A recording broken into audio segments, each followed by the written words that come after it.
we are. There we are. That jam always gets me going. It does. Well, that 30-second intro music kind of brought you down, you know. It was centering.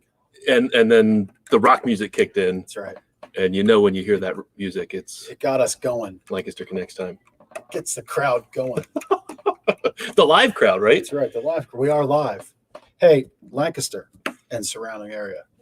Just so you know, even at Gardner's, you can get your pumpkin spice kick. We stepped up the coffee creamer game. Pumpkin spice. Come get it. It's here. I got 2 pints of pumpkin spice in here, buddy. I'm sure you do. My goal will be to get Ben to spit out coffee through his nose on one of these shows. It probably would happen. It's the pumpkin spice episode. Look at that.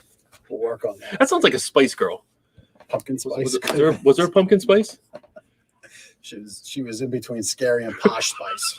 That would fit. The rarely mentioned pumpkin spice. The sixth Spice Girl on this new episode of VH1 Behind the Music. She got fired before they made it big. Yeah. But she actually, in a weird twist of fate, owns all of the Spice Girls IP. So I'm not going to go into the correlation there. Anyway, yeah, pumpkin spice, come get it. Totally, we've derailed the show already. Free coffee. 1 minute in. Free pumpkin spice shots with every coffee. Ben, you've got a new backyard edition this weekend. I do. What happened in the backyard? A brio happened in the backyard. So I stepped up my fire pit game.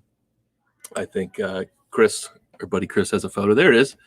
So Brio is a Lancaster manufacturer. They make steel fire pits. So the fire pit is actually the thing with the wood inside, right? And that fits down inside of the stone thing that I built, that stone wall. But they make an outpost grill for it, and that's the grill on top. So cooking with fire underneath, which is unpredictable, but fun nonetheless. So I had burgers, corn on the cob, baked beans, and some mushrooms. The cool thing about a Brio, and maybe they could be a podcast guest at some point. They are a Lancaster-based business, one of the first smokeless fire pits on the market, and I think one of the only ones that is manufactured in the United States. There's other smokeless fire pits out there, sold in Home Depot and Lowe's and whatnot, but they're made in China. And they're not quite as cool as this. They don't have a grill that you can attach to it. But the idea is it is completely smokeless. You have to do it correctly. You have to use dry wood. You have to use narrow pieces of wood. You have to build it just perfectly right. But you get it going, and it reburns off the smoke. The technology is pretty cool. And, it's a new addition to the backyard. And I hope to have many more fall fire pit nights with the kids, marshmallows, that sort of thing. So, yeah, it's fun. So the real thing to do there when you're talking about marshmallows is take the graham crackers, take that grill, the mesh thing on the post. Oh, okay. Put the graham crackers on. Oh, soften chocolate, a little bit. The marshmallows, graham cracker. Melt a little bit. Flip it like a grilled cheese. Think this guy knows a little bit about eating? You do. Yeah. So I'm gluten-free. We've talked about this before. We are experimenting with the kids being gluten-free because gluten. I don't have a gluten intolerance, but gluten issues can sometimes be hereditary. And we've always thought maybe not our son, my wife Lindsay, and my son may have some gluten things as well. So we're experimenting gluten-free. So we have these gluten-free graham crackers. They're not bad, but they are a little crunchy. So you get you have the soft marshmallow, you have the really hard crunch of these like fake graham crackers. It's not bad, but I like your idea. Pre-melt the chocolate a little bit. Oh yeah. Yeah, soften the By the graham way, cracker. They're not bad. That's the statement that every gluten-free person says about just about everything. Well, the chocolate helps. The chocolate chocolate gives it the taste that. Yeah. that Speaking the of s'mores pumpkins, require. I did something very rare. I got my teenage boys to do something together. They were excited about it. Is that the rare thing? Yeah, they together and excited. And there was no fighting over which pumpkin, which one of them got. Yep. So That's we did that at the campsite this weekend. It's kind of a nice little fun thing, and they had a blast. I can't believe it's October almost. Yeah, Halloween, they had a blast. I'll have to get pumpkins. a photo as we get closer to Halloween. One of the fellow campers has turned their campsite into a haunted walkthrough. It looks like a miniature Jason's Woods. Oh, wow. Yeah, it's pretty wild. So they're excited to go through that in the next week or two when it opens up. And that's pretty cool. Pretty neat.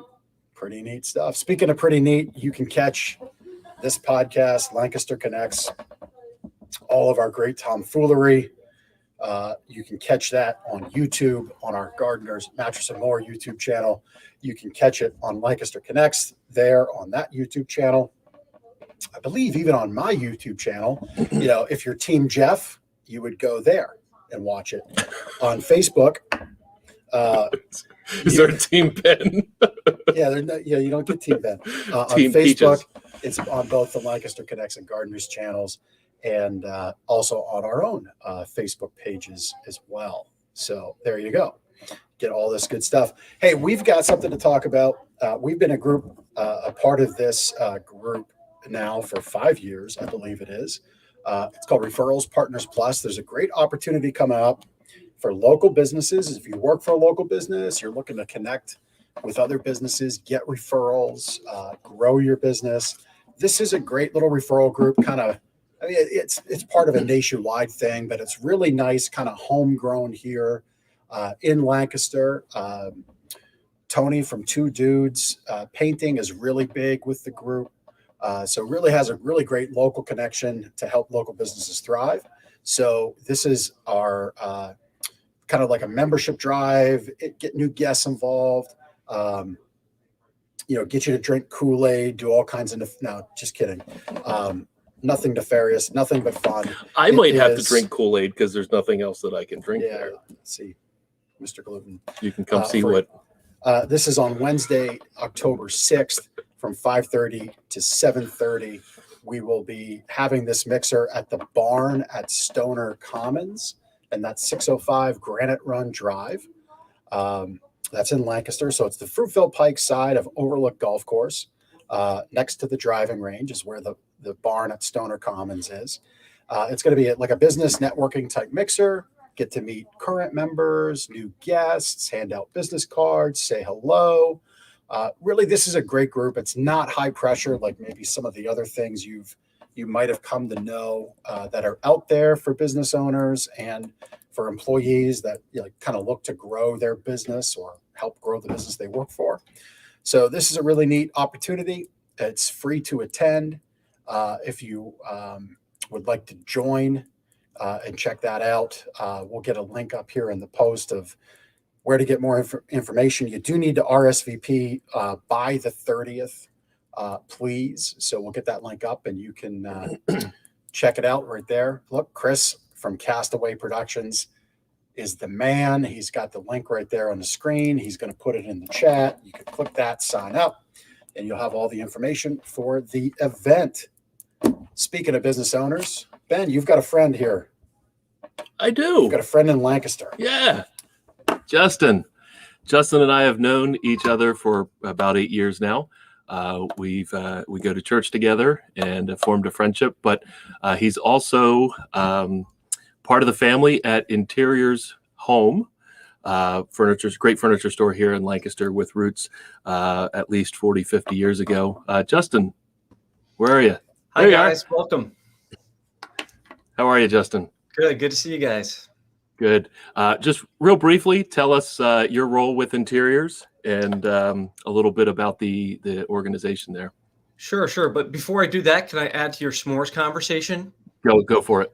You need to try taking a Lancaster-made Stroopy and replacing that with a graham cracker. So take out the graham cracker, throw in a Stroopy, heat up that Stroopy on the grill like you talked about, Jeff, and then you've really got a good s'more. Wow.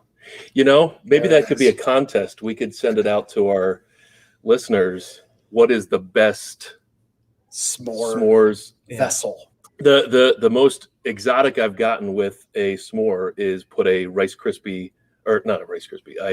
peanut butter cup in place of the chocolate. Are you hitting me? I said the wrong thing, and I felt like I should tap you. The peanut butter cup is good. The Stroopy's better. The Stroopy's better. All right. But back to your question. Yeah, I'm Justin Lehman. I'm the director of IT here at Interiors Home, and we're a furniture store here in Lancaster, and we have a second location up in Camp Hill. And we've been around for a little over 50 years now, so we've really been established. We love the Lancaster community, and we've been up in Greater Harrisburg area for probably about the past 10 to 15 years. Well, that's awesome. Well, we're gonna learn a lot more about you and interiors and what you all do there. We're gonna do a quick moment and pay the bills. Pay the bills. Pay the bills. Yes, pay the bills. And Justin, we'll bring you back in just a few minutes here. Yeah. Awesome. See you in a minute. Yeah, and you might be wondering why the heck would the Gardeners guys have what you might think of a competitor on our show? We're going to talk about that.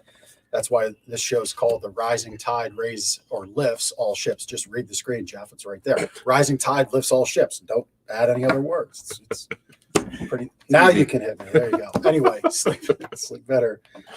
Sleep better tip from our book, Sleep Better. We will mail you a copy. All you need to do is go to Gardeners Mattress and More. See, I didn't even need to look at the screen. Chris is on top of it. He's great.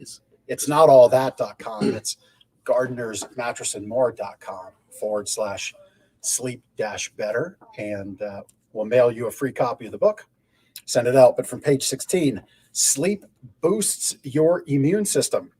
It's absolutely critical to our health to have our immune system working at its best around the clock in order to protect us from bacteria and viruses that we come in contact with daily. While you sleep, proteins called cytokines are released by your immune system. Some of these proteins promote sleep and fight infection or inflammation. Poor sleep decreases the number of these champion warriors working on our behalf, which leaves us more exposed to illness. Our immune system's T cells are improved with good sleep. T cells are a subtype of white blood cells that have a critical role in the immune response and fighting cancer and other life-threatening diseases. T cells activate sticky proteins called integrins that can attach to an infected cell and kill it. So good sleep can help give our immune system that knockout punch to disease. There you go. Page 16. This book chock full of sleep tips like that. How to sleep better, develop a better sleep routine. Fill out the form. Hey, Stacy Lee, thanks for tuning in. And fill out the form, and you will give us your address. I'm trying to think of what I'm trying to say here. Kevin, hey, Kevin. You saw the rocket ship comment and you blast off. Sleep better books for everybody. Fill out the form. We will send you a book. There you go. All right. So second part of this little gardener segment here, we've been selling mattresses for 31 years now, right? Coming up on our anniversary. Got an anniversary event planned here for the month of October. Two of the biggest concerns we get from customers, especially when they've purchased a mattress recently and it's just not working out for them, whether it's, their own health concerns, issues, shoulders, back, hips, whatever. They buy a mattress, they invest in a mattress somewhere else, and they just don't like it. And they're kind of stuck with it, and they're hesitant to spend money on. They know they need to sleep better. They know they need a new mattress. Maybe it's 2-3 years old, but so we've addressed that. We've addressed that with our Dream Room. We've addressed that with our Comfort Exchange program. And Lois last weekend or this past weekend purchased a mattress and gave us a review on Facebook. She says that she had significant back and hip pain. Her almost 3-year-old mattress was not helping her. But she did not want to spend much so soon for a new mattress. At her age, she was thinking might not help her. So she didn't want to invest in a second mattress, spend all this money, and just to learn that it's not going to help her again. She found the salespeople at Gardeners very helpful and professional and not at all sales aggressive. They didn't work with you, Jeff. I can do the happy dance for everybody. Just read your thing. All right. The Dream Room afforded Lois the opportunity to try the mattress before a sizable expense was incurred. She learned she could side sleep again on both hips. So that sounds like something she couldn't do for the last 3 years, but would prefer to do. she hasn't been able to do that on her current mattress. The exchange program allows her so many days to try the new mattress. That's 120 days, and she can exchange it if she's not satisfied. So that was very helpful to her. Phil, Drew, and Andrew were each so helpful. So she did multiple visits with the store, and then of course the eventual dream room visit and purchase. Sounds like she worked with everybody.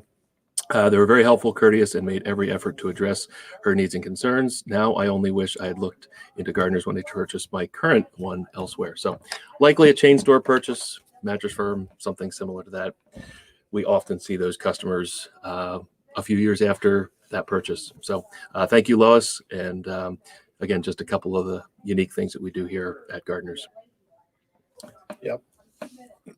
Speaking of unique, let's welcome back the gentleman involved with the rising tide of furniture and mattress retail here in Lancaster, Justin Lehman from Interiors. Welcome back.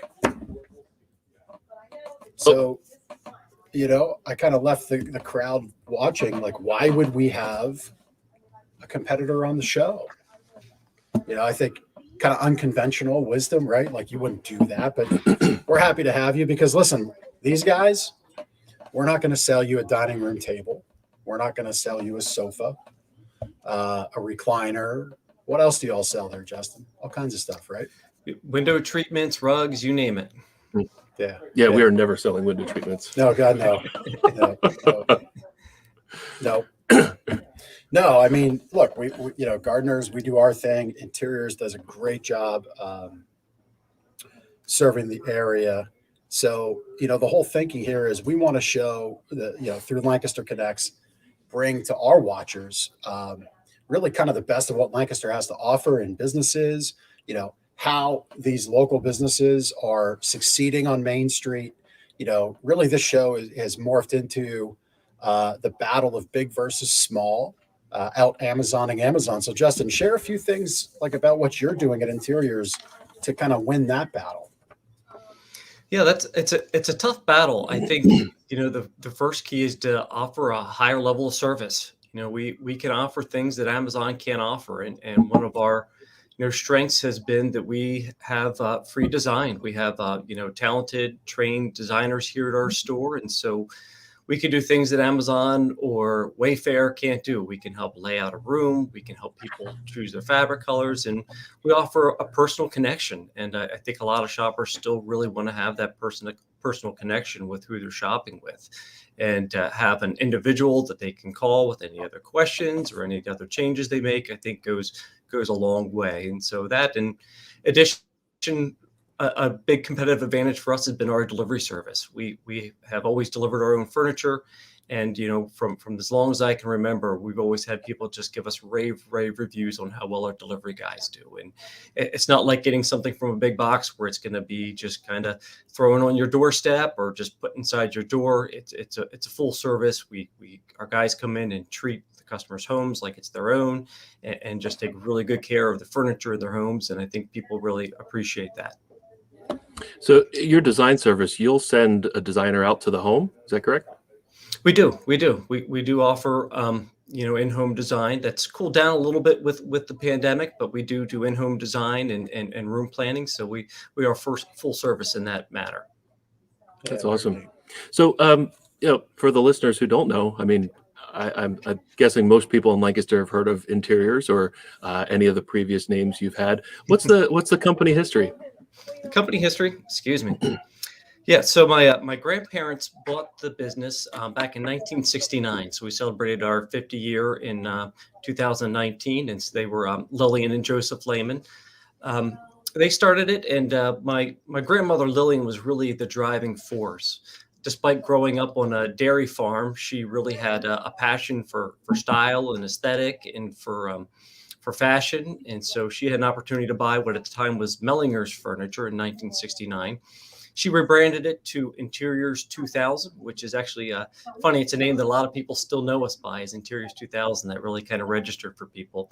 And she really brought a more upscale, more modern product to Lancaster and did really well. And at the time she purchased it, it was a 5,000 square foot store on Columbia Avenue. And we've since expanded that to 2 stores here in Lancaster and up in Camp Hill, with a total of about 100,000 square feet of showroom space and 60,000 square foot offsite warehouse.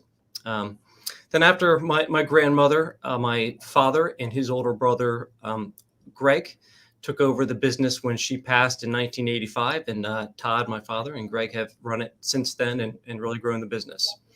They've also really expanded the product offering. 2000 at the time in 1969 really screamed upscale and screamed modern.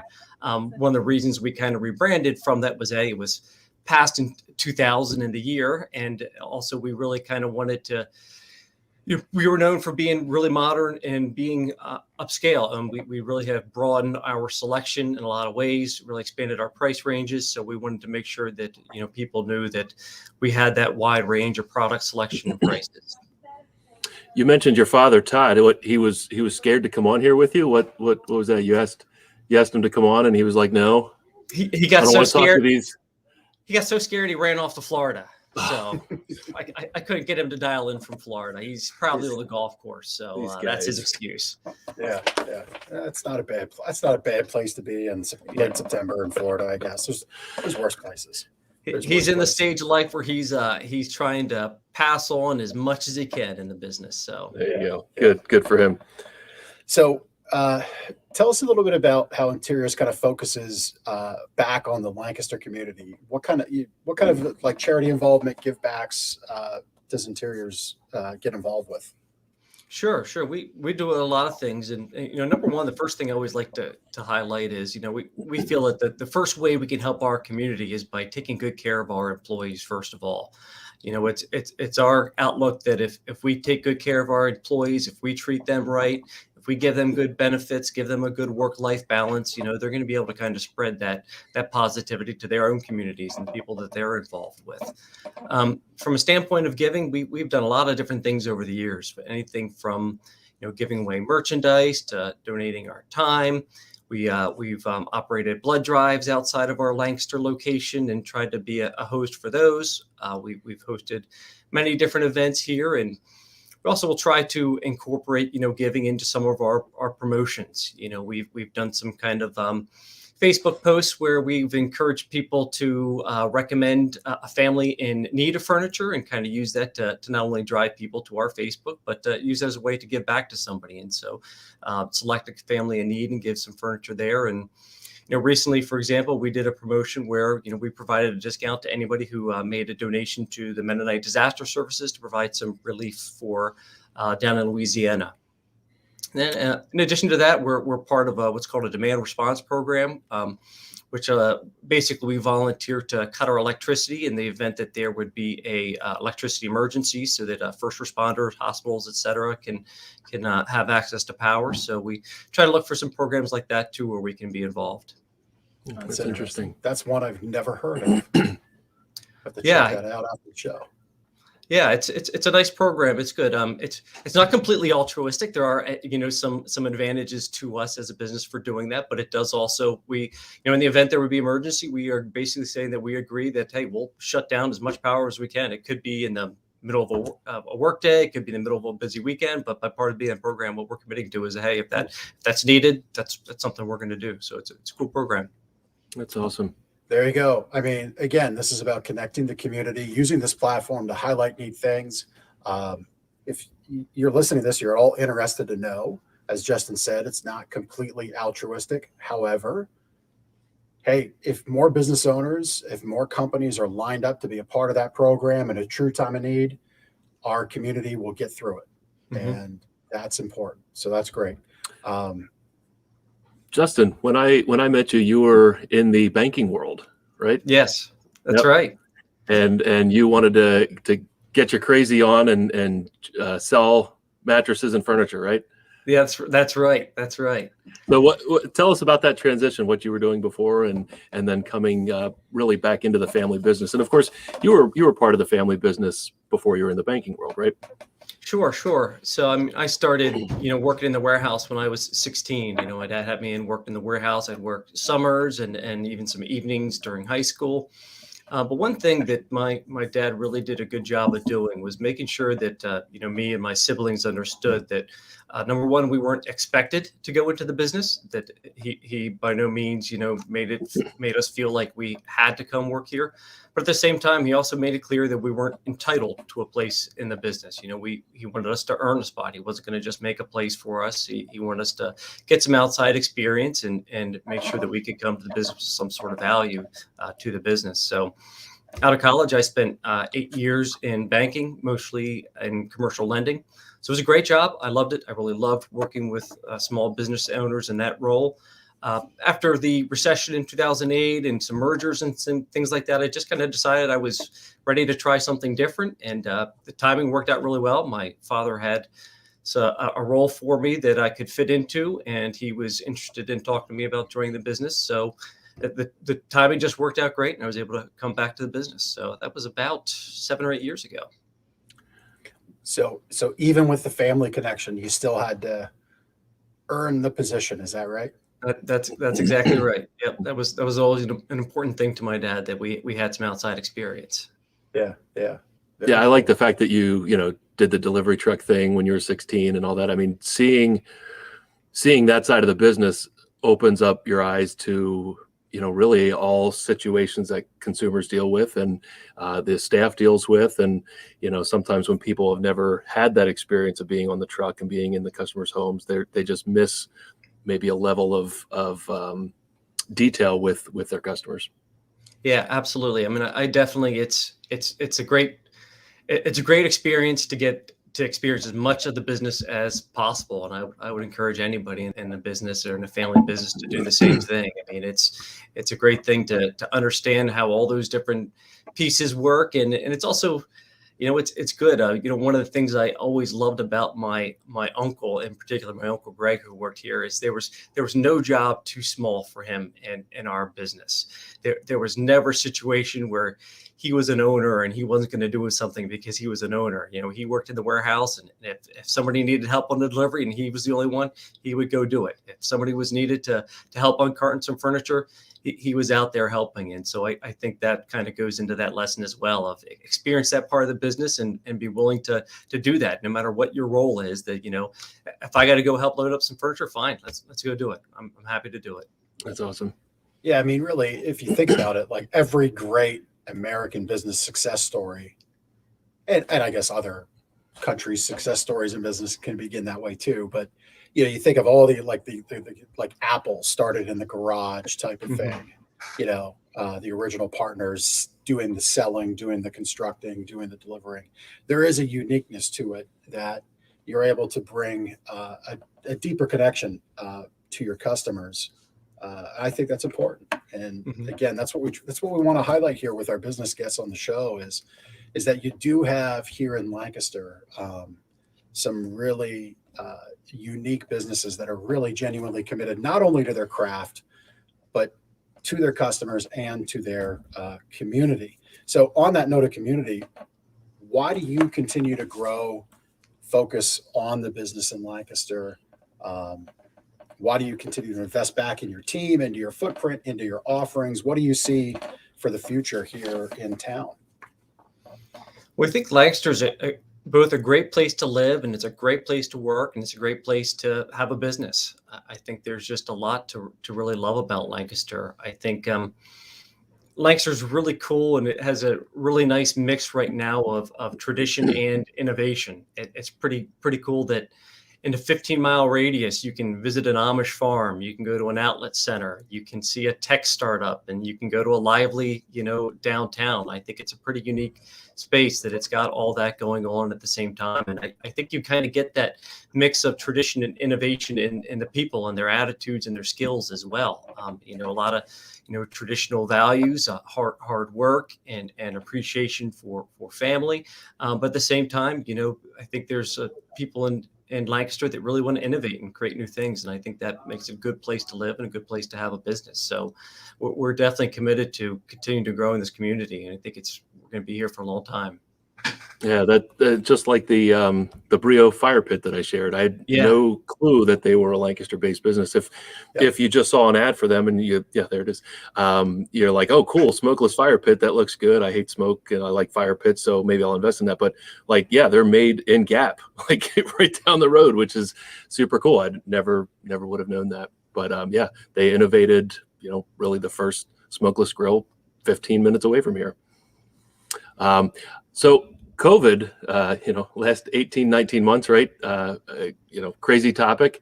It affected both of our businesses. We were shut down for the 2.5 months. How did you guys handle that and all of the hurdles for your customers? And of course, we've seen maybe just a small part of the supply chain challenge, but a lot of the furniture that you sell is kind of a real challenge. How are you addressing that? Yeah, it has been a real challenge, and the two biggest parts of that challenge have been, updating customers on their orders, and then just addressing the fact that lead times have grown exponentially.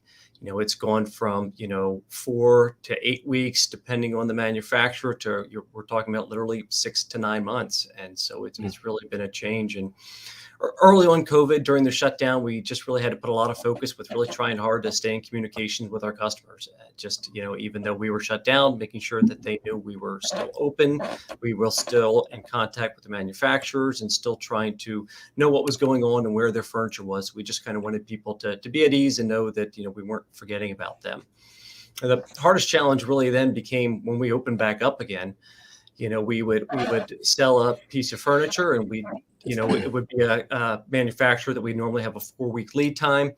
We would we knew that there were some concerns. We would tell the customer, 5 to 6 weeks. And then a week later, we get a call from the manufacturer and say, hey, it's going to be 8 weeks. And then a week after that, we get another call and say, hey, it's going to be 10 weeks. And so it's really hard to kind of retain a customer's confidence when you keep giving them new information. And so that was the most challenging part, because it was just a lot of things felt like they were out of our control until things really kind of started to level off. So the best thing we could do was just be very honest with customers and, let them know what the situation was. And sometimes you hate to do this, but you almost had to encourage people to talk to other furniture stores sometimes, so that they would know that it wasn't us feeding them a line. We weren't trying to blow smoke. We weren't trying to cover any of our own deficiencies. It was out of our hands.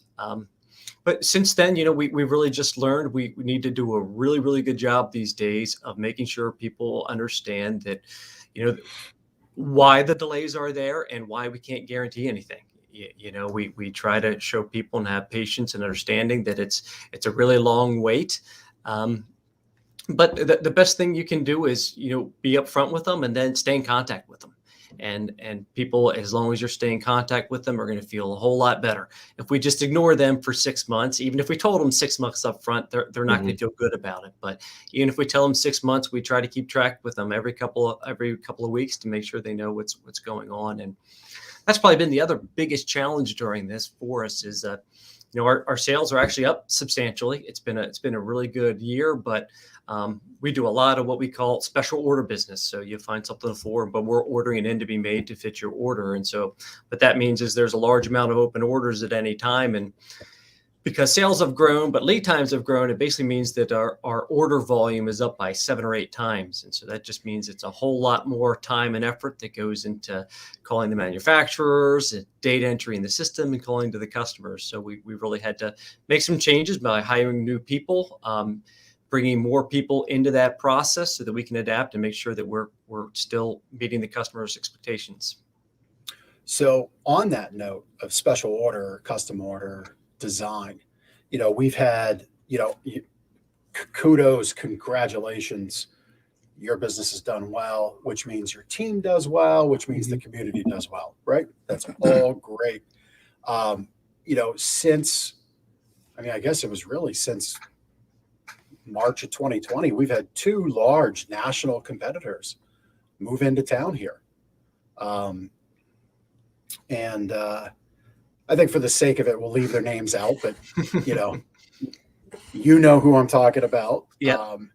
It's interesting that, you said Lancaster's an amazing place for all that it offers, all that you highlighted, and it is. And what happens is when a market is deemed good, everybody seems to want to get in.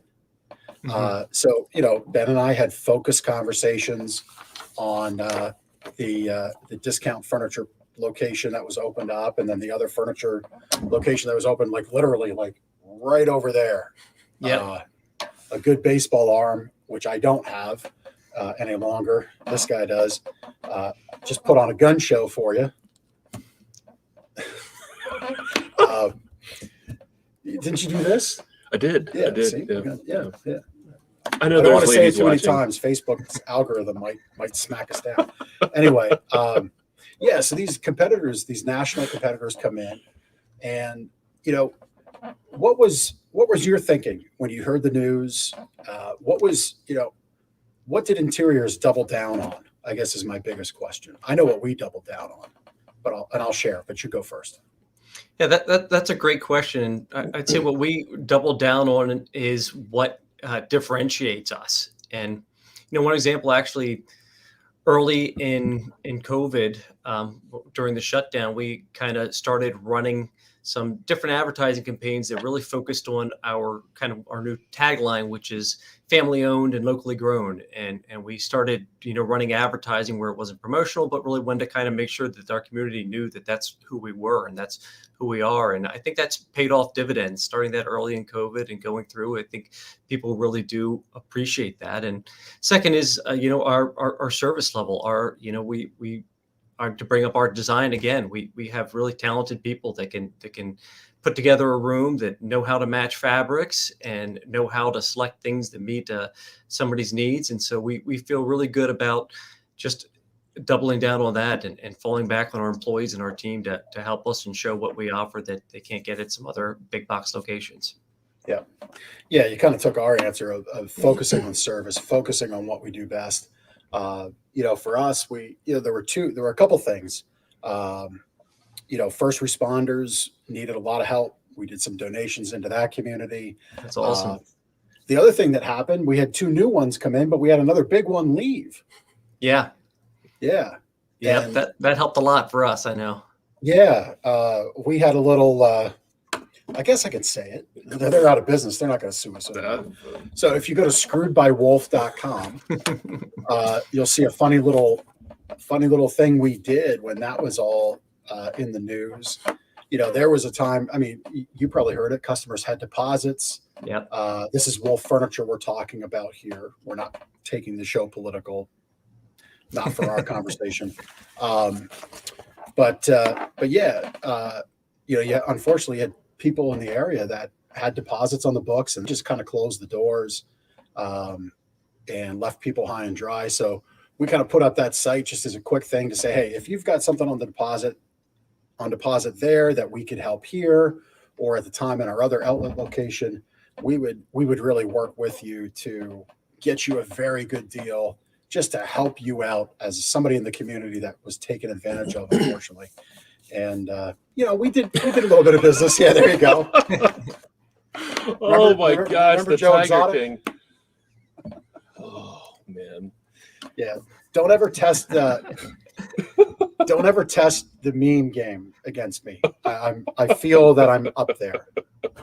But anyway, so yeah, we threw this up real quick, and the whole idea was we just wanted to help people, and for us, for our little store, it worked. I felt very good about what we did and the people we were able to help. I'm sure you kind of had the same, right? You probably had people come to you. Yeah. We had the same situation, but it was great. It's one of those points where I know our team felt really good about being able to help people out too. It wasn't about just doing some business, because a lot of that crap is when we were shut down, but we were shut down, and we'd have people calling about furniture they couldn't get from Wolf, and we'd come into the store and have people take pictures. We'd tell them what our options are, and we'd try to get something off the floor that we had available to try to help some of the people out, because there were a lot of people that really got hurt by that. It was unfortunate. Yeah. Well, and it's one of the things, not to drag up mud or anything, but I think who you buy from, and that's again another connection of why we felt it important to have Justin on from Interiors. Who you buy from is almost as important as the deal you get or what you buy. In the case of Wolf, in the case of big box competition, you're really, you're dealing with somebody far, far away, big money owned, whether that's equity bank, Wall Street owned. It is important. I have a saying around here, you can't be a 5-star company with 3-star partners. In our business, for the vendors that we do business with, and this is, Interiors has many more vendors. They've got great vendors. They've got furniture companies that I love, like Stickley. Just such a big fan of their stuff, by the way. For us, it's about having those 5-star partners. For me, what that means is I can dial these people up right now if a customer had a question, and we can get you an answer. I'm sure Interiors has the same approach. Justin, I think you could agree, just keeping control of your own ecosystem is so important. Yeah, absolutely. Absolutely. Yeah. So, I think Justin's ready for the connection cocktail. The connection cocktail. Yeah, we're throwing this at our producer, Chris. Chris, we'll need a little graphic from you down the road, but for right now, we're going to test this. I'm going to test it out. Okay, that sounds good. Connection cocktail. We're going to get deeply personal with our guests. And Justin, you're first on the list. It's not as bad as it sounds. What is your favorite thing to do in Lancaster? Favorite thing to do in Lancaster? I would say my favorite thing lately has been to check out all of the some of the beer gardens that have been popping up. The Bull's Head Beer Garden in Lidditz, or the Windridge downtown in Lancaster. That's something we really like to do. It's nice. You can go to those places and you can relax in the afternoon. The kids can play outside a little bit and have a nice beverage. That's my favorite thing to do. That's awesome. And actually, the question I was supposed to ask, so this is 1A. What is your favorite restaurant? It's a really tough one because there's so many good restaurants in Lancaster that deserve a mention. But you got to pick one. I'm going to go with Hunger and Thirst. Oh, okay. They're Harrisburg Pike or Harrisburg Pike or Avenue, whatever it is at that point. But best beer selection around. Interesting. You might notice a theme there. Beer. Lancaster's a great place for beer. It's a great place for cocktails. Yeah. All right. Last question. Turkey Hill, Sheets, or Wawa? That's easy. Turkey Hill. Oh. Why? My father grew up on the Turkey Hill Dairy. He's a Lancaster County boy. And I'm a Lancaster County boy. So I got to go with Turkey Hill. Okay. Can't argue with that. Yeah. No. What's your choice? Oh, well, no, I don't know that the guest is allowed to turn on. I'm going to answer. I'm a complicated fellow. Oh. So depending on the moment, okay, I happen to like the Turkey Hill breakfast pizza if I'm starting out my day early on the road. Okay. And I got to burn a bunch of miles down the turnpike or something. If it's on the way home for maybe some beers, the fried food selection from Sheets is very nice to kind of get over that hangover or that buzz.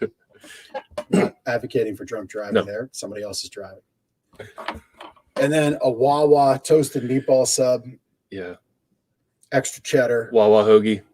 Shorty. Yep. Yeah, they're not nearly as great as they used to be when they did all the Boar's Head provisions, but they're still pretty darn good. So I say I'm a complicated fellow. It just depends on the activities that I'm involved in that direct my decisions.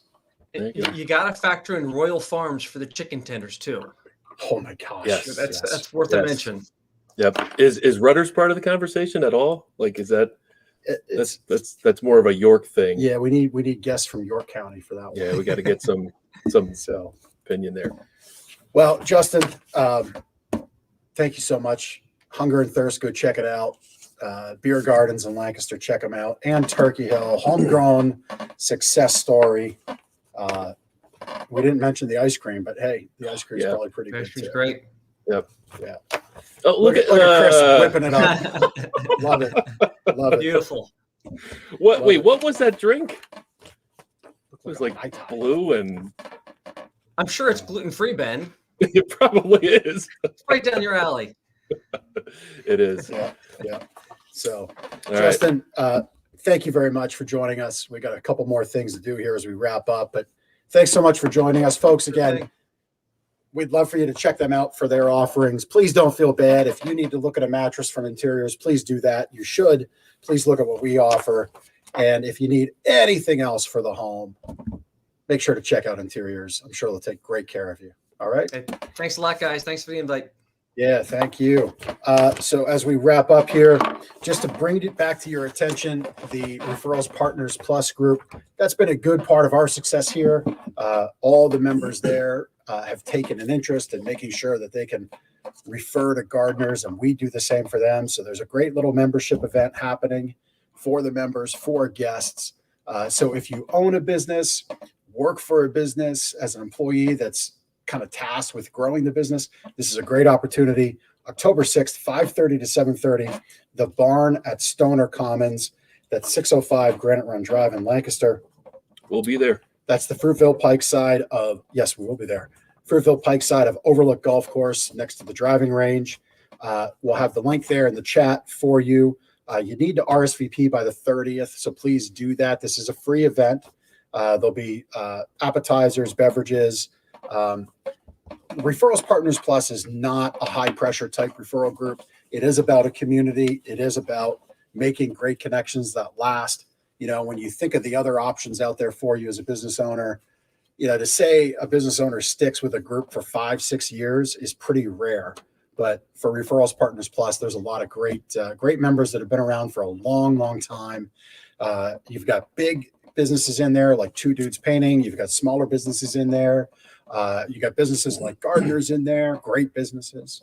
Little pat on the back there. But please check it out. We'd love for you to check that out and join everybody, all the wonderful people at Referrals Partners Plus on the 6th. All right. So that's that. One last thing. If you want to be a guest on this show, we can highlight your business. Again, if you're a local business, beating Amazon on Main Street, right? The battle of big versus small. We could talk about how you give back to Lancaster. You've got something to share with the community, or you're a charity. Again, not that there's anything wrong with the big charities, but if you're a charity, kind of like Help the Fight, North Star Initiative, smaller charities doing really great things right here in our backyard, we'd love to also have you on the show. You can go to lancasterconnects.com/guest, fill out the form, and we'll get talking and get you booked to be on the show. So we'd love for you to join us. And again, as we wrap up, thank you for watching. You can do that right here on Facebook, on the Lancaster Connects channel, on the Gardeners channel, his channel, my channel, and on YouTube on the same. I think that's the show. That's the show. It's pumpkin spice show is pumpkin spice. Boba. You can get your little fix here too. All right. We'll see you next week. Lancaster Connects. Take care.